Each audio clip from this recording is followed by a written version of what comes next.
Good morning everyone. कसे आहेत तुम्ही सगळे? तर आज NSS कॅम्पचा 4था दिवस आहे. तर पुढील काही कामकाज असे आहे आजचा दिनचर्या तो दीपक भाऊ सांगाल तुम्हाला. हॅलो गाईज, आज आमचा राष्ट्रीय सेवा योजनेचा 4था दिवस. हे मागील 3 दिवसापासून आपण या ठिकाणी मुक्कामी आहोत, आदिवासी अकॅडमी, आणि या ठिकाणी राष्ट्रीय सेवा योजनेचे कार्यक्रम होत आहेत. आणि आजचा आमचा 4था दिवस, आणि दररोज आम्हाला कोणी ना कोणी मार्गदर्शनासाठी येत असतं. त्याचबरोबर आज आम्हाला माननीय प्राध्यापक NG पाटील सर अंधश्रद्धा व वैज्ञानिक दृष्टिकोन या विषयावरती आम्हाला मार्गदर्शन करणार आहेत. तर मित्रांनो, बघूया आपण यानंतर.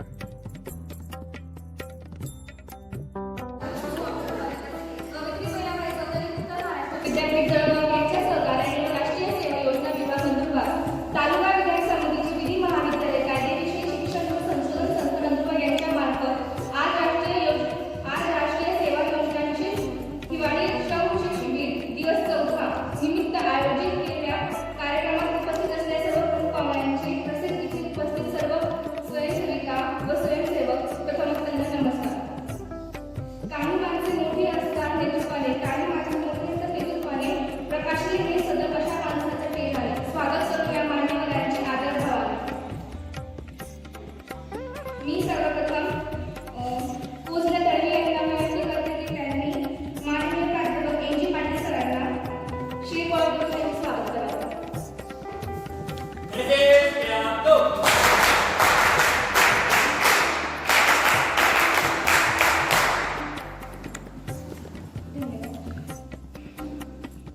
माननीय प्राध्यापक NG पाटील सर, शिक्षण शिवदर्शन महाविद्यालय भाले, अखिल भारतीय अंधश्रद्धा निर्मूलन कार्याच्या समितीचे कार्यकर्ता. त्यांना मी विनंती करते की त्यांनी वैज्ञानिक दृष्टीने स्मिता देशमुख मॅडमांचे स्वागत करावे.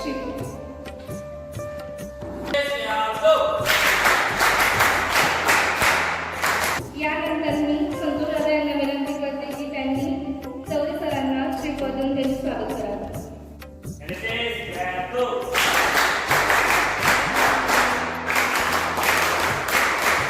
माननीय प्राध्यापक NG पाटील सर, शिवदर्शन विद्यालय भाले, अखिल भारतीय अंधश्रद्धा निर्मूलन समितीचे कार्यकर्ता. यांना मी विनंती करते की त्यांनी वैज्ञानिक दृष्टिकोन वाचून असलेल्या कायद्याविषयी राष्ट्रीय सेवा योजनेअंतर्गत आयोजित शिबिरामध्ये उपस्थित असणारे लॉ कॉलेजचे प्राध्यापक आदरणीय डॉक्टर मराठे सर, त्याचबरोबर MSWच्या प्राध्यापिका आदरणीय स्मिता देशमुख मॅडम, आदरणीय चौधरी सर, सूत्रसंचालन करणाऱ्या लॉ कॉलेजच्या विद्यार्थिनी, त्याचबरोबर विद्यार्थी, या समाजात सकारात्मक बदल घडवून आणण्याची ताकद असणाऱ्या सर्व माझ्या स्वयंसेवक मित्र मैत्रिणी आणि विद्यार्थ्यांचे खूप असा आवाज आहे. वैज्ञानिक दृष्टिकोन आणि जादूटोणाविरोधी कायदा समजून घेण्यासाठी मित्रांनो, एक घटना घडली 30 डिसेंबर महाराष्ट्रात अमरावती जिल्ह्यातील चिखलदरा या तालुका प्लेसवर असणारं एक गाव. या गावाचं नाव होतं नेत्याखेडा. या गावामध्ये काय घडलं तर 77 वर्षाची एक म्हातारी होती. ती बाथरूमसाठी बाहेर निघाली. बाथरूमसाठी बाहेर निघाल्यानंतर पहाटेच्या वाजेक वाजता शेजारीच असणाऱ्या लोकांनी तिला मारहाण केली. मारहाण केल्यानंतर जादूटोणाचा आळ घेत दोराने घासलं. त्याचबरोबर सगळी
गेला असला तरी सुद्धा या घटना घडत असतील. तर आपल्याला जनमानसांना समजून घेणे, जनमानसांपर्यंत हे पोहोचवणं की या पद्धतीनं कोणालाही जादूटोणा करता येत नाही हे समजून घेणं एका बाजूने नितांत गरजेचं आहे.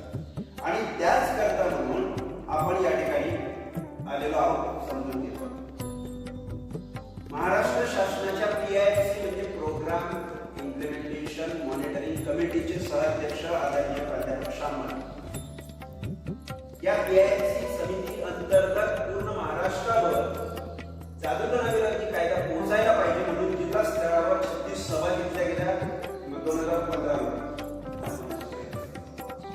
पुढे हे नगरवे डोळा म्हणून कळवळा येत असे या कुंभरायाच्या वृत्तीप्रमाणे अखिल भारतीय अंधश्रद्धा निर्मूलन समितीची स्थापना 1982 साली प्राध्यापक शामल यांनी केली.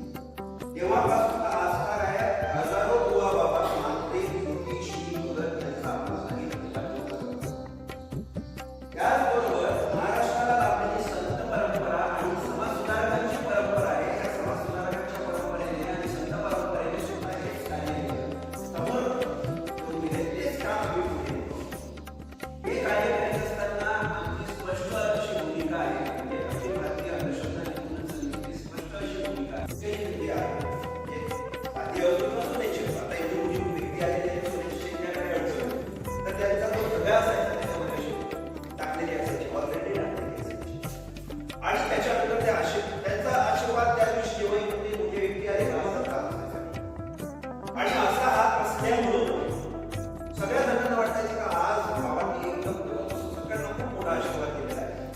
पंतप्रधान आलेले आहेत म्हणजे नरसिंहराव आले अटल बिहारी वाजपेयी त्यांच्यापर्यंत गेलेले होते. त्यांनी डोक्यावर काय केलं आणि त्यांना छान पद्धतीनं त्या पद्धतीची असणारी सोन्याची चेक त्यांनी काढून दिली. आता ही सोन्याची चेक येते कशी नेमकी इथून या हा जो आपला सगळा आहे सगळ्यातून इथून दसऱ्यात येऊन ती हातात घेते आणि त्याच्या अंतर्गत द्यायची. आता हे मी बोलतोय तुम्हाला वाटतं की काही घोडनाटं सांगतात परिस्थिती असते तर या पद्धतीचं शूटिंग दूरदर्शनचा असणारं त्यावेळेस चालू म्हणजे एवढे सगळे चॅनल देण्याच्या आधी एकच चॅनल होतं दूरदर्शनचं. आणि त्या काळामध्ये दूरदर्शनचा एक स्टुडिओ म्हणजे तो कॅमेरामॅन होता.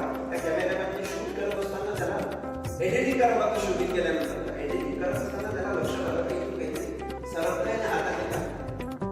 हे जे त्याच्या लक्षात आलं त्याच्यानंतर त्यांचा जो एडिटर होता त्या कानावर टाकलं की या पद्धतीने ही वस्तू हातात आलेली आहे. म्हणजे बाबा जो चमत्कार करताय चमत्कार नाही हात चला की हे लक्षात आल्यानंतर मग त्यांनी एडिटरला सांगितलं साहजिकच एडिटर म्हणाले का हा जो पार्ट आहे हा कट करायचा हा दाखवायचा नाही. हा जर दाखवला तर आपल्या दोघांच्याही नोकऱ्या होतील. त्याच्यामुळं या पद्धतीनं आपल्याला हा एवढा भाग कट करायचा. पण तो प्रामाणिक व्यक्ती होता त्याच्याकडनं रावल्या गेला नाही. बाबा जे चमत्कार करताय ते चमत्कार नसून हात चलायची आहे हे सांगण्याकरता तेवढा भाग त्यांनी कट केलेला होता. त्याची एक क्लिप बनवली आणि ती क्लिप पाहिली म्हणजे वेगवेगळ्या ठिकाणी त्यांनी त्या काळात काय म्हणजे व्हिडिओ कॅसेट्स होत्या त्या कॅसेट्समध्ये त्यांनी काही लोकांपर्यंत पोहोचवलं ज्यामध्ये सारख्या कार्यकर्त्यांपर्यंत. आता हीच गोष्ट आज सध्याच्या परिस्थितीत युट्यूबला सुद्धा द मॅजिक ऑफ सत्य साईबाबा आणखी आहे ना याची डिझेलची त्याच्यामध्ये पाणी टाकायचे नाही मग गाडी चालते. टंकीमध्ये काही नळी बसवली असेल ते पाणी टंकीच्या नळीमध्ये जाते पण ती नळी दुसऱ्या साईडला आहे आणि मध्ये पाईप बसवतो. एकदम correct. ऍक्च्युली काय होतं त्यांनी दोन टंकी असायची. तिच्या टाकी ऑलरेडी फुल असायची आणि दुसरी जी टाकी बसवलेली आहे तिच्यात पाणी टाकायचं. तिच्यात पाणी टाकलं काय नाही टाकलं काय काहीच केलं तरी काही करत हे जेव्हा गाडी काढणार एका गावावरून त्यावेळेस ऑलरेडी त्याच्यामध्ये डिझेल पूर्ण बसलेलं असायचं. गाडी बंद पडण्याचं काही शक्यता नसायची. गाडी बंद पडणार पण नेमकं काय व्हायचं ड्रायव्हरला माहिती असायचं म्हणजे त्याच्या जवळ जे असणारे आहे त्यांना माहिती असायचं बाबा काय त्या ड्रायव्हर बाबांना इशारा केला ड्रायव्हर आणि मग सांगणार बाबा सांगल्यानंतर तो बाबा अशा पद्धतीने चमत्कार समजा बाबांना खरंच असं चमत्कार करता येतो चमत्कार मानलं असतो मग आपण काय करताय एका बाजूबाजूवर पाणी आणणार आणि त्याच्यामध्ये हात टाकायचा डिझेल बनवायचं. त्याच्यापेक्षा एक काम करू ना ही विहीर आहे ना विहीर बाबांना असं सोडलं असतं आणि पाण्यात म्हणजे तुम्ही हात लावा त्या पाण्याला स्पर्श झाल्याबरोबर सगळी अख्खी विहीर डिझेलची भरलेली असते आणि मग ते डिझेल आपल्याला वापरता आलं असतं. कदाचित डिझेलची जी किंमत आहे ती कमी झाली असते. फुकटामध्ये डिझेल मिळालं असतं, सगळीकडे आपण बाबाला फिरवलं असतं. आहे का? समजा बाबा घाबरत आहे पाण्याला हात लावला, तर त्यांना दोराने पाय बांधला असता आणि त्या बुडल्या कुठेतरी पाया म्हणजे पाण्याला हात लावला असता. पण मित्रांनो या पद्धतीने करता येत नाही. ज्या पद्धतीने कुटुंबाचे सत्यसाई बाबा हवेतून हात फिरवून एखादी सोन्याची चेन काढणार, एखादी अंगठी काढणार किंवा एखादं नाणं काढणार आणि सामान्य जे काही हे आलेले आहे, शिष्य आलेले आहे, भक्त आलेले आहे, त्या भक्तांना अंगारा देणार. जर हे खरंच शक्य होतं तर मग आपण बाबांना काय सांगत असतो, बाबा हे काय करणार आहे? त्याच्यापेक्षा एक काम करा ना, हवेत हात फिरवा, छान पद्धतीने तांदळाची पोती काढा.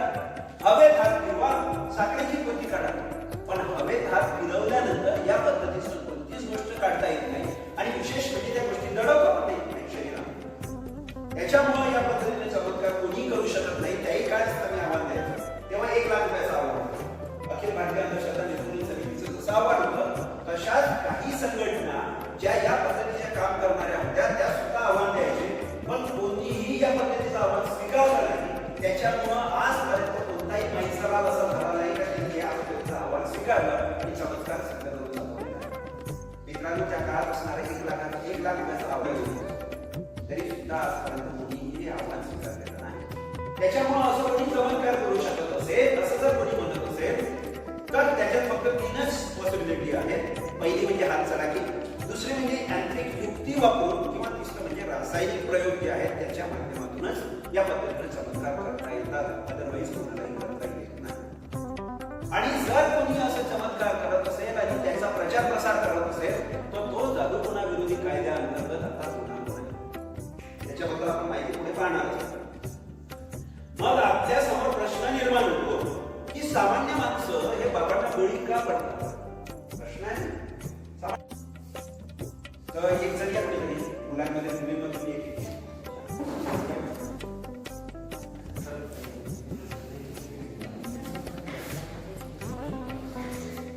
सगळ्यात पहिले हे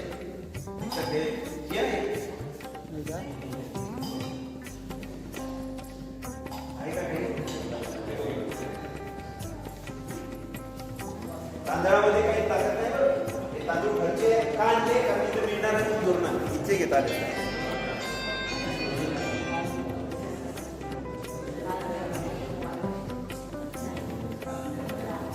आता मी या तांब्यामध्ये तांदूळ भरतो.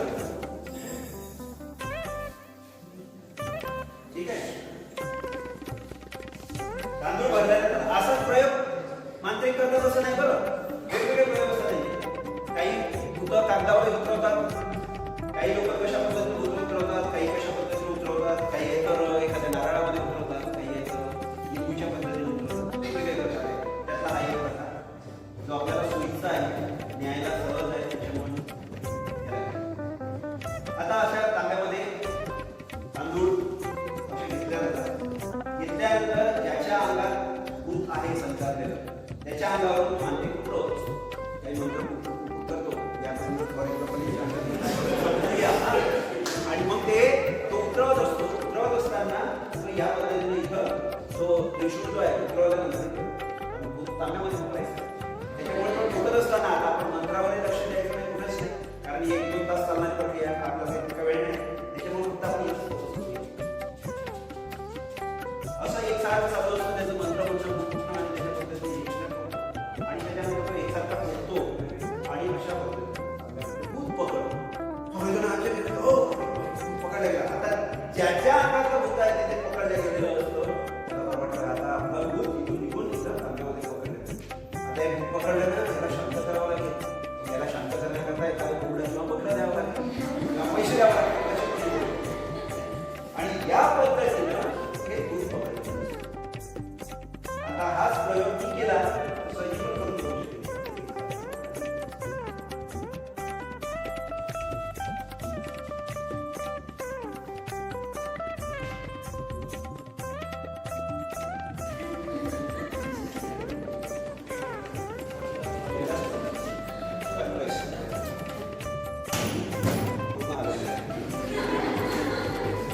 नाही बनवता येत.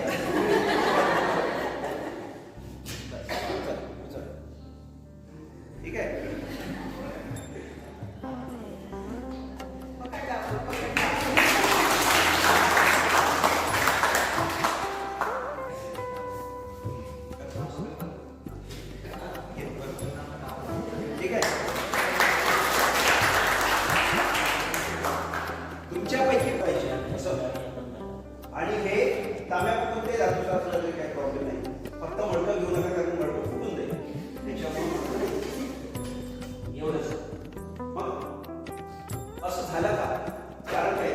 रिझन असेल ना. विदाउट रिझन कोणत्याच गोष्टी घडत नाही. काय ताप असलं पाहिजे याच्यामध्ये? हवेचा ताप. ज्यावेळेस आपण म्हणजे तांदूळाचं जे आहे हे जेव्हा आपण एकसारखं ठोकत असतो तर आजूबाजूचे जे तांदूळ आहे ते पोकळी जी निर्माण होते त्याच्यामध्ये जाऊन पडत असतात आणि खालचा जो तांदूळ आहे तो अधिक जवळजवळ येतात, दाट होतात. आणि जेव्हा आपण प्रेस करतो, प्रेस केल्यानंतर तो हवेच्या दाबाने जे धरतात पकडल्यानंतर बस ते दबून ठेवले असतात. एवढाच याच्यामध्ये काय घाबरू नको.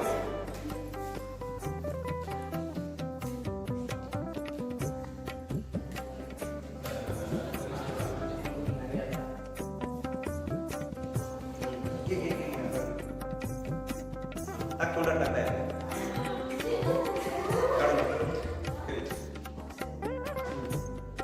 आता व्हेरी गुड. याच्याकरता टाळ्या कापूर खाल्ला. हा कापूर तुम्ही आम्ही कोणी खाऊ शकतो, देवी पण खाऊ शकतो. देवी जशी खात असते त्या पद्धतीने आता हा कापूर मी पण खातो आणि तुला कापूर काय झालं?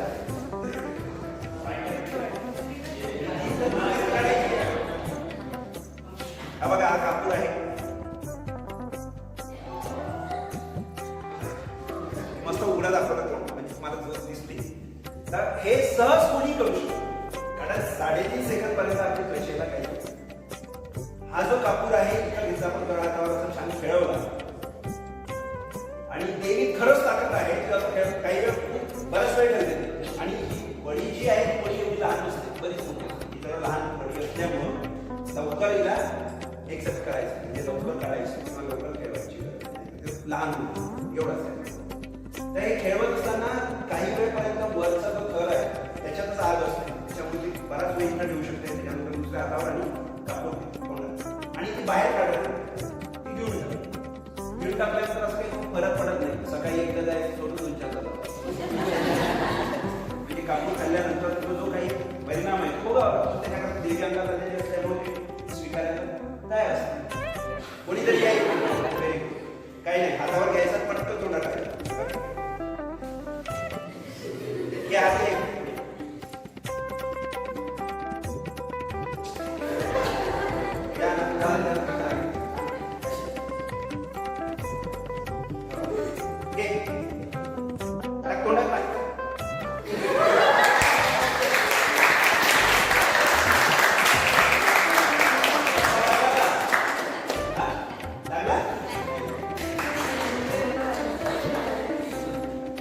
थँक्यू. काय होत आहे नेमकं याच्यामध्ये सिंपल लॉ असा आहे की ही 3.5 सेकंद पर्यंत आपली कातडी जी आहे तिला इथं छान आपण 1 2 3 4 5 पर्यंत धुवू शकतो. इकडे टाकायचं अजून तोंडही आपण काही वेळ ठेवू शकतो तसं तुम्ही बघू आणि त्याच्यानंतर बंद करतो. खूप जास्त वेळ नाही ठेवायचा. तोंड बंद केल्यानंतर जो ऑक्सिजन जळण्याचा लागतो तो बंद होतो, कमी येत नाही. त्याच्यामुळं कापूर दिसतो. कापूर दिसल्यानंतर तो काढून टाकायचा. एवढंच त्याच्या मागे आहे. जर समजा आपल्याला असं वाटतं का देवीमध्ये ताकद आहे त्याच्यामध्ये आणि खरंच तो चमत्कार वगैरे करू शकते तर मग एकच काम करायचं. देवीला ना इथं हातावर कशा त्या रोज एक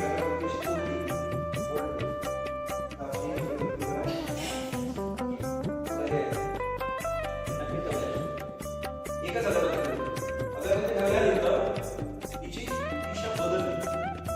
ज्या दिशेला ऑपरेशन थिएटरचा दरवाजा त्या दिशेला हा दिशेचा दरवाजाचा दिशा दिलेली असल्यामुळे ऑपरेशन जे आहे ते हे म्हणजे एका कार्यक्रमात गेलेलं असताना त्यांना जेव्हा आपण कसा आहे चिकित्सा कसा असला पाहिजे. ग्लासामध्ये काहीच नसते, त्याच्यात असणाऱ्या तांदळामध्ये काही नसते. मग काय असायचं नेमकं? मग ते दूध टाकायचे. आपण दूध नाही टाकणार, पाणी टाकल्यानंतर मग ते पाणी टाकल्यानंतर म्हणजे दूध टाकल्यानंतर ती दिशा ते अगरबत्ती मग प्रॉब्लेम सुद्धा असला म्हणजे मग ही अगरबत्ती फिरण्याचं कारण काय असतं कोणी सांगू शकत पटकन सांगा काय ऐकायला असू शकते.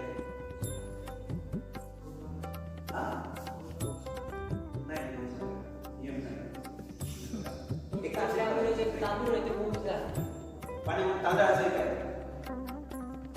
Very good. असे प्रश्न पडले पाहिजे आपल्याला. उत्तर चुकले तरी चालतात, काय करता येईल, कारण चुकांमधून शिकतो माणूस. काय असेल नेमकं झालेलं? अगरबत्तीमध्ये घोळ करता येतो ना. अगरबत्ती जी आहे ना, हिला पीठ देतात. आता मी पण पीठ दिलेला होता, पण या आत्ताच्या अगरबत्त्या ज्या आहे ना, त्या बरोबर पाहिजे तसा पीठ देता येत नाही म्हणून हा जो पीठ दिलेला असेल, की जेव्हा आपण रोवतो एका ठिकाणी पाणी टाकल्यानंतर हा पीठ नाही. ग्रामीण भागात किती जण आलेले आहेत पाड्यातून वगैरे बरेच है ना. गवत वाळलेलं गवत पाहिल्याच नाही. गुराची जे असतात ते तिथं सू करतात ना, आणि ते गवत जे गाडोनी जोराने फिरतं ना, चांगलं फिरतं. पाहिलंय गवत फिरताना पाहिलंय, सेम करी. पोस्ट ग्रॅज्युएट असणारे जे डॉक्टर्स आहेत ते सुद्धा शस्त्रक्रिया होऊ शकतो, बळी पडू शकतात. त्याच्यामुळे या पद्धतीने मंत्रांनी एखाद्या जगामध्ये फिरवणे हे करणं शक्य नाही. त्याच्यामध्ये आवश्यक क्रिया जर असं कोणी करत असेल शक्य नाही. त्याच्याकडे करणारी एखादी स्त्री असते, तिला नाही सपोज तिला दवाया करणे त्याच्यानंतर साप माणूस होतं, तर जनरली काय होतं, साप धावल्यानंतर काय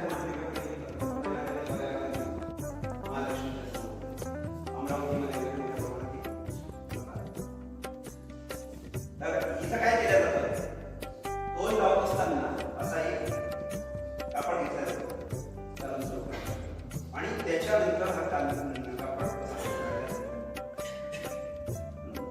आणि देवीजवळ देवीजवळ ठेवल्यानंतर मग देवीच्या समोर जे काही मागायचं आहे तो रिस्पॉन्सिबिलिटी लक्षात ठेवायची नाही. तो रिस्पॉन्सिबिलिटी देवीने मला म्हणजे आशीर्वाद द्यावा, आणि मला मुलगा जर कधी गाडी बाहेर निघाली, मुलगा गाडी बाहेर निघाली तुझी स्त्री आहे त्या पद्धतीने विचार करायची. मग तो आशीर्वाद देणारा असा ठेवला म्हणजे आपण आधी परत घेतला जायचा, आणि म्हणजे आपण बोलायचं गाडी जर निघाली समजायला मुलगा आहे, गाडीला निघायची ठीक आहे. परत दुसरी एखादी आहे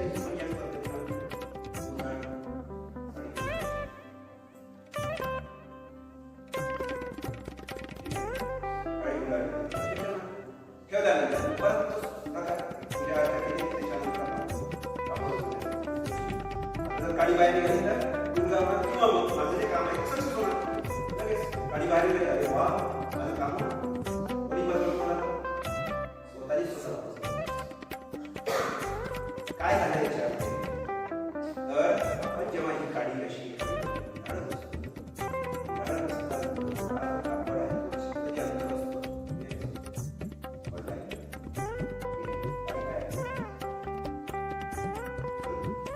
जर हे असंच राहिलं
योजना विशेष हिवाळी श्रम संस्कार शिबिर निमित्त आयोजित केलेल्या कार्यक्रमात उपस्थित असलेल्या सर्व प्रमुख पाहुण्यांचे तसेच इथं उपस्थित सर्व मित्रमंडळींना प्रथमतः नमस्कार. आपल्या भारतीय संस्कृतीनुसार आलेल्या पाहुण्यांचे स्वागत करणे हे आपले प्रथम कर्तव्य समजतो. अगदी त्याचप्रमाणे आपल्याला येथे प्रमुख वक्ते म्हणून उपस्थित असलेले मान्यवरांचे स्वागत करणे आपले कर्तव्य आहे. त्यासाठी माननीय डॉक्टर गणेश पाटील सरांचा सत्कार कालकेन मोरे यांनी करावा.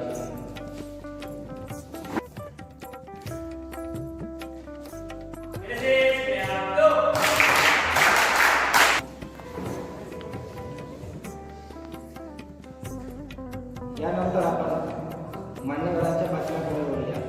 तर आजच्या सत्राचे प्रमुख वक्ते माननीय डॉक्टर गणेश पाटील सर आपल्याला मी विजेता होणार या विषयावर मार्गदर्शन करतील अशी मी त्यांना विनंती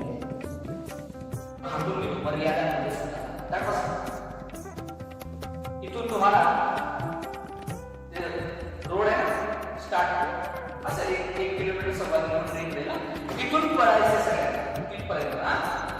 कोणाला किती वेळ लागेल ठरवायचा, किती वेळ तुम्ही पळू शकता तिथपर्यंत ठरवा. बडा ठरवून अर्धा सेकंद 1 सेकंद 2 सेकंद आपण वेळ देऊ. चला ठरवलं, प्रत्येकाने ठरवलंय 3 मिनिटं 4 मिनिटं 5 मिनिटं 10 मिनिटं. ओके, कल्पना करा फार भारी ठिकाणीच आहे आपण. तुम्ही बाहेर उभा कोणीच नाहीये, एवढंच अंतर आहे, तिथंच आहात आणि अचानक मागून बिबट्या आला. आता किती मिनिटात पोहोचा सर म्हणजे मगाशी 5 मिनिटात त्यांनी ठरवलं 2 मिनिटात तिथं पोहोचला ना. कवर कुठून कसं काय पोहोचले, कसं काय पोहोचले, ताकद कुठून आली, कुठून आली. तुम्ही मर्यादित सूत्र ठेवलं म्हणजे आपल्या आत तेवढ्या क्षमता आहेत. लक्षात घ्या, आपल्या आत तेवढ्या क्षमता आहेत. फक्त त्या क्षमतांचा आपण 100% वापर करत नाही, म्हणून आपण 100% त्या ठिकाणी देत नाही, म्हणून 100% सक्सेस होत नाही. आता तुम्हाला सगळ्यांना टिप्स काढायची. टिप्स काढणार सवय नसेल तर 5 10 मुलं किती रे 5 बरोबर आहे. आणि आता तुला सांगितलं काय आहे 5च निघतात. तू काय करशील ताणून ताणून पुरी यायची आहे मला आणि 7 माणसं त्याच्या पलीकडे काय होतं, बरोबर आहे की नाही. पण हेच तू वर्षभर रोज प्रॅक्टिस केली, सराव केली तर वर्षात शेवटच्या बाहेर झालेल्या 2026 ला तू किती टिप्स मारशील, 100 कमी मारशील, 100 कमी. हे कुठून आलं, सराव. त्या गोष्टीचा पुन्हा पुन्हा पुन्हा पुन्हा प्रयत्न केले की ती गोष्ट मिळते. हा याच्यावरचा विश्वास मी त्या ठिकाणी ठेवला पाहिजे. मला 50 वेळ दिली, 10 मिनिटं माझ्याकडे बाकी आहे. पंचसूत्रीतलं सूत्र मी सांगून त्या ठिकाणी थांबणार. जमीन भुसभुशीत झाली आहे, आता पेरणी करून जाणार. आलोय म्हणजे काहीतरी देऊन जाणार, 100% देऊन जाणार. पंचसूत्री सांगतोय आयुष्यातली, या पंचसूत्रीप्रमाणे वागून पहा. आम्ही पैसे घेऊन बोलणारी माणसं आहे, पण केवळ विद्यार्थ्यांसमोर ज्यावेळेस येतो आम्ही त्यावेळेस सहजतेने शिकतो. पंचसूत्रीतलं पहिलं सूत्र, तुमचं आयुष्य संपलेलं नाही, सुरू होत आहे. तुम्हाला काही ना काही 100% प्राप्त होईल, काही ना काही देऊन देतो. पहिलं नियमित व्यायाम करायचा. नियमित व्यायाम करायचा. आता व्यायाम म्हणजे उद्यापासून जिम लावायचा असा त्याचा अर्थ नाही. ती बॉडी बनवा असं बोलतोय का. व्यायाम याचा अर्थ योगासन, प्राणायाम, सूर्यनमस्कार, मेडिटेशन द्या. अरे ही बॉडी आहे ना, हे शरीर आहे ना, या शरीराला जर योग्य पद्धतीने आपण डेव्हलप केलं नाही तर तुम्हाला पुढच्या आयुष्यामध्ये ते शरीर साथच देणार नाही. आणि जर तुम्ही व्यायाम करत असाल, सूर्यनमस्कार घालत असाल, योगा करत असाल, मेडिटेशन ध्यान प्राणायाम करत असाल तर तुमच्या कार्यक्षमतेमध्ये 25 ते 30% वाढ होते म्हणजे होते. ते मी काय सांगते, सिद्ध आहे. आणि म्हणून नियमित सराव ठरवून घ्या तुमच्या पद्धतीने. मला अर्धा तास 2 तास 1 तास करायचं आहे, सकाळी करा म्हणजे लवकर उठावं लागेल.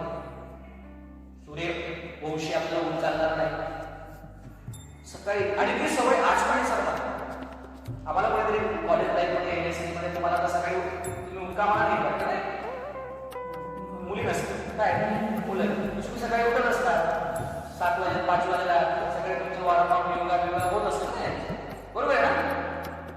इथला इथं सोडून दिले 5 दिवसानंतर विषय संपला गेले आपण बरोबर. ही सवय लावली आणि ती शेवटपर्यंत राहिली ना तर आपल्या कार्यक्षमतेमध्ये वाढ होते, 100% होणार. करून पहा. आणि हे हाऊस म्हणून नाही ना, त्याला वो गणेशपती सरांनी सांगितले आता 8 दिवस 10 दिवस आपली बॅटरी कशी असते एकदम फुल 10 दिवस. इथून उद्यापर्यंत एकदम सकाळपासून सगळे पुढच्या 1 महिन्यानंतर गणेश पाटील कशा द्यायला काय होत नाही म्हणून सांगितलंय. जीवनाच्या स्पर्धेमध्ये शक्तिवान वेगवान बुद्धिवान ताकदवान माणसांची गरज नाहीये. जे शेवटपर्यंत एखादी गोष्ट स्वीकारतात ना तीच मानव पोचतात. मग ती अब्दुल कलामांचं असेल, मोदीजींचं असेल, अज्ञांचं भाषणांचं उदाहरण सांगितलं कारण नाही. एकदा ठरवलं की ठरवलं. मला 3ची वेळ दिले, मला वाटतं 3रं वर्षाचं मी 1 मिनिटं उशिरा आलेलो नाही. 15 वर्ष पर्यंत झाले मला. मी एकदाही कॉलेजला उशिरा गेलो नाही. सकाळी 7 वाजता माझा कॉलेज असतो आणि मी ज्यावेळेस शेवटचं माझं एमएचं झालेलं आहे डोळ्याला एकही दिवस मी ऍबसेंट नाही. एकही दिवस ठरव सवय झाली ना, उठायचं ते मला करायचंच आहे. विद्यार्थी दशेमध्ये जी आपल्याला सवय लागते ती आपल्या नंतरच्या आयुष्याची सवय लागते. नियमित व्यायाम, सकाळी 5 ला उठायचं, उठायचं. दुसरं निर्व्यसनी आयुष्य. काय? निर्व्यसनी आयुष्य. कोणत्याही प्रकारचं व्यसन जर तुम्हाला लागलं नाही तर तुमच्या आयुष्याची प्रगती होते म्हणजे होते. आणि व्यसन लागण्याचा सगळ्यात मोठा कालावधी जो असतो वयवर्ष 15 ते 25. 15 ते 25च्या आतच व्यसन लागतं. 25व्या वर्षात जर तुम्ही अचानक तप करायचा प्रयत्न केला तुम्हाला होमिओपॅथिक मेडिसिन त्या ठिकाणी लोकायला काही कृषी होत नाही. पण 25 वर्षाच्या आतमध्ये तुम्ही घेऊन पाहिजे असेल सोडून दिली 25 नंतर सुरू केली तर काही प्रॉब्लेम येते लगेच तुम्हाला मोटरसायकल चालवता येते नाही की आता तुमच्या काय समजा 1 महिन्यात गेली तर काय होईल. कसं आहे आज घेतली 1 वर्षाने घेतली काही फरक पडत नाही. पण घेतलीच नाही 25व्या वर्षापर्यंत तुम्हाला सवयच नाही म्हणजे नाही. अपवाद असेल एखादा अपवाद नाही होत नाही. एखाद्याला मटण खाण्याची सवय नाही आपण त्या सासरी गेली तिथे सांगितलं खायला लागतं नाही होत. पण मध्ये तिथे खाल्लं असतं तर लगेच ते आपल्या मेंदूला जॉट म्हणतात. म्हणून नेहमी काय निर्व्यसनी आयुष्य. कोणत्याही प्रकारचा व्यसन नाही. पान नाही, तंबाखू नाही, गुटखा नाही, काय नाही काय नाही काय नाही. अलीकडे जर गेम खेळायला लागले की पर्याय जंगली रमी आम्हाला महाराज. आपल्याला माहिती महाभारतामध्ये सगळ्यात ग्रेट कॅरेक्टर कोणतं आहे? महाभारत श्रीकृष्ण. सगळ्यात बंडलबाज श्रीकृष्ण आहे. सगळ्यात बंडलबाज देव म्हणून जरी असतात तरी बघा तुम्ही सगळ्यात भयानक कृष्ण देव आहे म्हणून पाहतो. सगळ्यात ओरिजिनल कॅरेक्टर विदूष विदू नाही नाही नाही नाही कर्ण नाही नाही. सगळ्यात ग्रेट कॅरेक्टर आहे धर्मराज युधिष्ठिर म्हणून त्याचं नाव धर्मराज आहे. सगळे खोटं बोलतील, सगळं आपला स्वार्थ साधतील, पण धर्मराज एकदाही खोटं बोललेलं नाही. एकदाच थोडंसं बोलले महाभारतामध्ये आपल्याला माहिती असेल. आणि म्हणून अश्वत्थामाचा ज्यावेळेस मृत्यू होता सगळे खोटे बोलतील. हे अश्वत्थामाच्या वडिलांना म्हणजे कोणाला द्रोणाचार्याला माहिती होतं म्हणून फक्त एकमेव असा माणूस खरं बोलेल धर्मराजाकडे त्या ठिकाणी आले. धर्मराज एवढं म्हणले की नरोमा जेव्हा माहिती नाही नर गेला की माणूस. युधिष्ठिर लक्षात सगळ्यात ग्रेट कॅरेक्टर आहे. पण सगळ्यात ग्रेट कॅरेक्टरला एक केस होतं कोणतं माहिती कोणतं? तुम्ही महाभारत वेगळ्या दृष्टीने पाहिलं पाहिजे. रामायणाचा अभ्यास करतो मला तुम्ही रामायणाचे 500 प्रयोग करायचे, युद्ध खेळायच्या म्हणजे आपल्या भाषेत पण ते गेल्याची सवय होती. एक शत्रूने पाहिलं त्याचं वीक पॉईंट काय बसव पत्ते. अरे पत्ते खेळणारे एकदा बसलेत ना बसला काय झालं पहिले याच्यामध्ये अंगावर विसरला भाऊ काय म्हणायचे उठून झाला काय केलं आपलं राज्य लावून दिलं.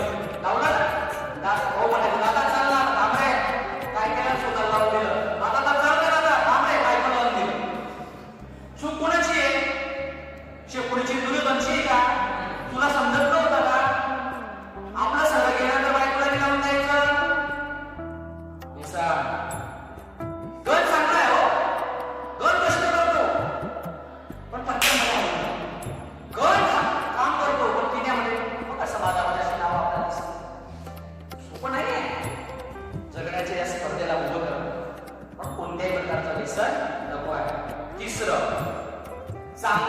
मित्रांची संगत, चांगल्या मित्रांची संगत आपल्या आयुष्यामध्ये आयुष्याचं कल्याण हे मित्रांमुळेच होतं आणि आयुष्याच्या बड्ड्यावर मित्रांमुळेच होतं.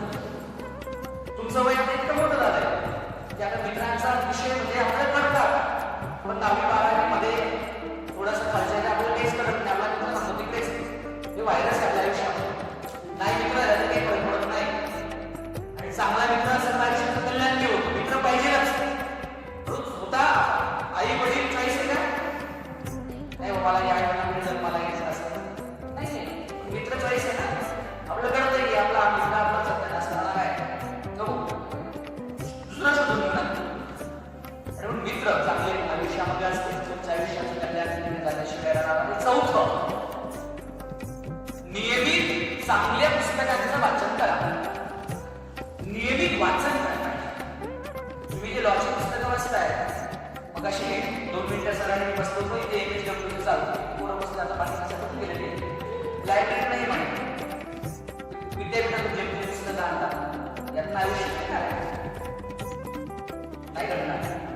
तुम्हाला स्वतःला उभं राहायचं असेल ना, आम्हाला कोणत्याही विषयाला बोलायला बोलू शकत कारण आहे काय माझ्या घरी आले तुम्ही या आणि स्वतःचे या पासून तिथपर्यंत एवढी मोठी स्वतःची लायब्ररी पाहिजे 2-2.5 तासाची पुस्तकं. तुम्हाला तुम्ही पैसेवाले असाल असे तुमच्याकडे पुस्तकं. खरं सांगू, जेव्हा मी 5वी मध्ये पहिल्यांदा वक्तृत्व स्पर्धेमध्ये उतरलो तेव्हा पहिला बक्षीस मिळालं, मला 10 रुपये बक्षीस मिळालं. पायामध्ये खरोखर चप्पल नव्हती, पण त्या 5 रुपयाचं मी ठरवलं की पुस्तक घेईन. जेव्हा पहिल्या त्या 5 रुपयाचं पुस्तक आधी माझ्याकडे पडले तेव्हा मी ठरवलं जेव्हा मी मोठा होईल, मोठा झाल्यावर तुला छान ठिकाणी नोकरी लागेल. नोकरी लागली चांगली काय होतं, नोकरी बी भेटते बघा, प्रश्न नाही. माझी बायको शिक्षिका आहे, नोकरी चांगली नाही तर पुढे बी देत नाही. आता चांगल्या चांगल्यांना पुढे नाही आहे, 35, 40 येऊन गेले. त्यामुळे व्यसनाधी आणि निकाम देण्याचा विषय नाही. त्यामुळे छानपैकी नोकरी करेल, पण जेव्हा स्वतःचं घर बांधेल त्यावेळेस स्वतःची एक लायब्ररी नाही असं स्वप्न पाहिजे. शिकत असतात सगळं झालं, शिकलो, नोकरी मिळाली, नोकरी मिळाली, स्वतःचा बंगला बांधत असताना घरामध्ये बायकोचं किचन सगळं पाहत असताना मला स्वतःचा स्टडी रूम म्हटलं आता माझं ग्रंथालय मला माहिती आहे इथपर्यंत पोहोचलो ते केवळ आणि केवळ पुस्तकामुळे. डॉक्टर बाबासाहेब आंबेडकर, डॉक्टर बाबासाहेबांना विश्वगुरु ज्ञानगुरु ज्यावेळेस म्हणतो ते केवळ पुस्तकांमुळे आहे. आणि म्हणून तुम्हाला तुमच्या आयुष्यामध्ये काही घ्यावं, कितीही वकील नव्हत्या कोर्टामध्ये, कितीही काही फरक पडत नाही.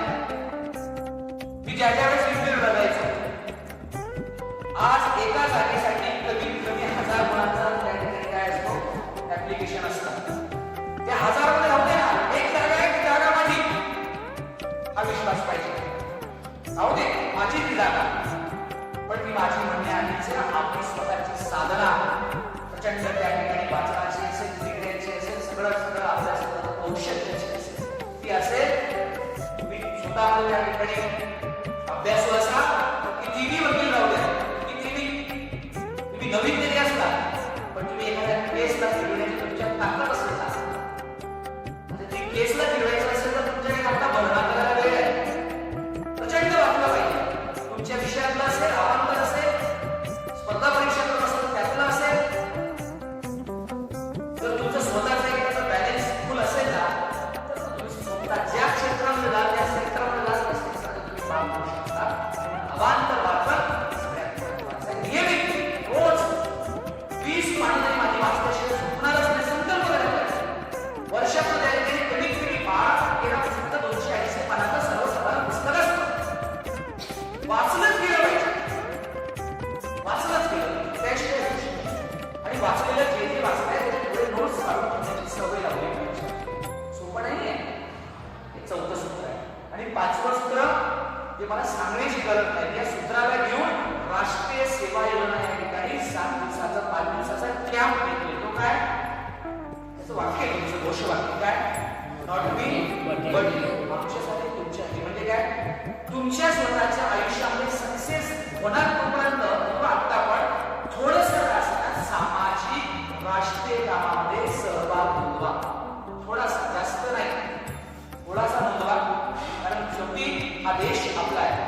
समाज आपला आहे, या देशासाठी समाजासाठी पारतंत्र्याच्या काळाच्या सगळ्यांनी आयुष्य देऊन टाकणं आपण तेवढं देण्याची गरज नाही. आपण थोडासा आपल्याकडे जे कौशल्य असेल ते देण्याचा प्रयत्न करा. बघा आपलं आयुष्य सुंदर होतं की नाही. या कार्यक्रमाच्या निमित्तानं आपण सगळ्यांनी मला या ठिकाणी शांतपणे ऐकून घेतलं.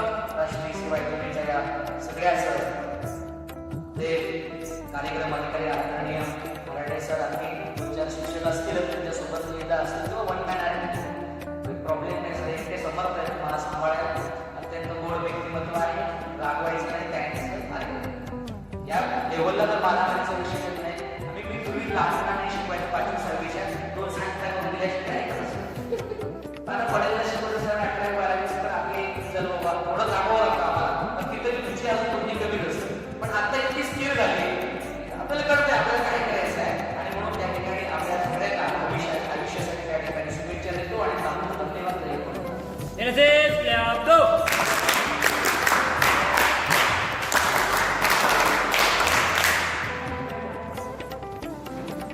धन्यवाद सर. मी विजेता होणार या विषयावर आम्हाला अमूल्य असे मार्गदर्शन केल्याबद्दल यानंतर आभार प्रदर्शनासाठी नागसिंग मोरे यांना आमंत्रित करतो.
यानंतर आपण दुसऱ्या मार्गदर्शन सत्राला सुरुवात करूया. माननीय ॲडव्होकेट रोहित शेट्टी सरांचे सत्कार.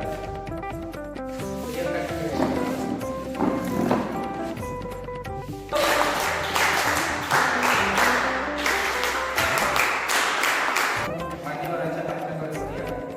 राज्य सभाचे प्रमुख होते ॲडव्होकेट केतकर सर हे आपल्याला कायदा प्रक्रिया याविषयी मार्गदर्शन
वकील